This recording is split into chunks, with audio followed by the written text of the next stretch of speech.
Hey, what's up, everybody? I hope you guys are well. I'm going to dip my toe back into some contemporary philosophy and read from Byung-Chulhan's Psychopolitics, Neoliberalism, and New Technologies of Power. And something kind of dawned on me as I was reading through this book. It's a really short book that the postmodernists, what they were critiquing, at least initially, was the power of Satan, right? They don't call it that, of course, but a lot of the terms that are used, contemporary terms, philosophical terms, they're just new words for old ideas or for old forces that are just being described in different ways. So I'm going to read from a couple of chapters here. They're really short, and I'm going to, in the first chapter, entitled, some of the chapters here actually, I'm going to read from Smart Power, and chapter 2 is entitled Smart Power. Chapter 3 is The Mole and the Snake. And Psychopolitics is about kind of a continuation and updating of Michel Foucault's biopower or biopolitics, where the this coercive, this power for power's sake, this kind of corrupted force that takes the form of power in this world, went from the constraining the body in terms of disciplinary societies to constraining the soul in terms of post-industrial digital societies that we're living in now. And he quotes from Deleuze and from Foucault a lot here. But I'm going to try here. I'm going to read from Smart Power, and I'm just going to take the term power at places, and I'm going to replace the term Satan and just kind of see what that looks like, right? So we'll go here. The chapter is entitled Smart Power. So power, Satan commands highly different modes of appearance. Its most direct and immediate form finds expression as the negation of freedom.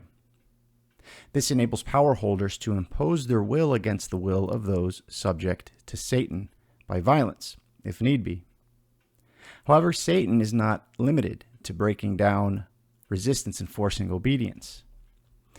It need not take the form of coercion. Satan that relies on violence does not represent Satan of the highest order. The mere fact that another will manages to form and turn against the power holder attests to the latter's weakness. Wherever Satan does not come into view at all, it exists without question. The great Satan is, the more quietly it works. It just happens it has no need to draw attention to itself. To be sure, Satan can express itself as violence or repression, but it is not based on force. Satan need not exclude, prohibit, or censor. Not does it stand opposed to freedom. Indeed, Satan can even use freedom to its own ends. Only in its negative form does Satan manifest itself as a violence that says no by shattering the will and annulling freedom. Today, Satan is assuming increasingly permissive forms. It is in its permissivity, indeed, it is friendliness. Satan is shedding its negativity and presenting himself as freedom. Disciplinary power is still commanded by negativity. Its mode of articulation is inhibitive, not permissive. Because it is negative, it does not describe the neoliberal regime. The whole book is a critique on neoliberalism. Because it is negative, it does not describe the neoliberal regime, which beams forth in positivity. The neoliberal regime's technology of Satan takes on subtle, supple, and smart forms. Thereby, it escapes all visibility. Now, the subjugated subject is not even aware of its own subjugation. The whole context of domination remains entirely hidden. Consequently, the subject thinks itself free. Inasmuch as it expands a great deal of energy to force people into the straitjacket of commandments and prohibitions, disciplinary power proves inefficient. A significantly more efficient technology of Satan makes sure that people subordinate themselves to power relations on their own. Such a dynamic seeks to activate, motivate, and optimize, not to inhibit or repress. It proves so effective because it does not operate by means of forbidding and depriving, but by pleasing and fulfilling. Instead of making people compliant, it seeks to make them dependent. Satan, that is smart and friendly, does not operate frontally, i.e., against the will of those who are subject to it. Instead, it guides their will to its own benefit. It says yes more often than no. It operates seductively, not repressively. It leads astray instead of erecting obstacles, instead of standing opposed to the subject. Smart and friendly Satan meets the subject halfway.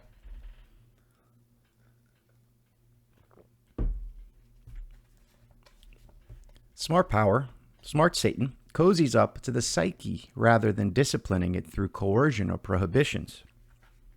It does not impose silence.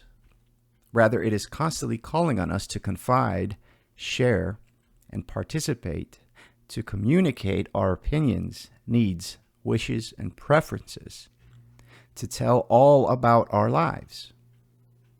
Friendly Satan proves more powerful, as it were, than purely repressive Satan. It manages not to be seen at all.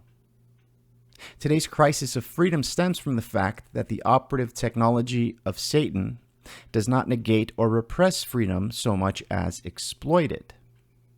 Free choice is eliminated to make way for a free selection from among the items on offer.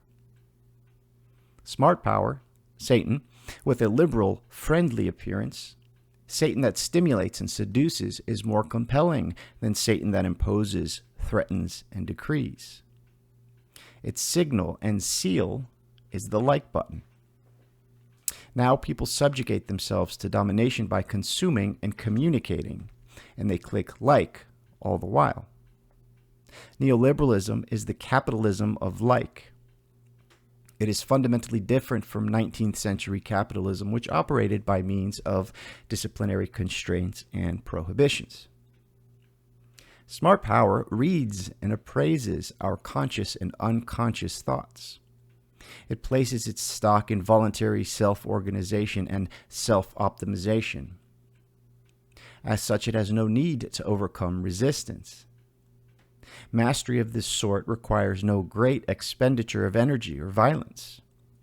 It simply happens. The capitalism of like should come with a warning label. Protect me from what I want. It just so happens that the next chapter, one page, is entitled The Mole and the Snake. I'm not going to use any different terms. I'm just going to read the chapter here. Disciplinary society consists of settings and institutions of confinement. So disciplinary society was the society of the 20th century. That takes the form of families, schools, barracks, hospitals, factories. These all, he says here, represent disciplinary spaces that confine. The disciplinary subject changes from one milieu of confinement to the next. In so doing, it moves within a closed system. The inhabitants of milieus of confinement can be ordered in space and time. The animal of disciplinary society is the mole. In his postscript on the societies of control, Deleuze diagnoses a general crisis affecting all milieus of confinement. Their closedness and rigidity pose a problem. They are no longer suited to post-industrial, immaterial, and networked forms of production. The latter push for more openness by breaking borders down, but the mole cannot bear such openness.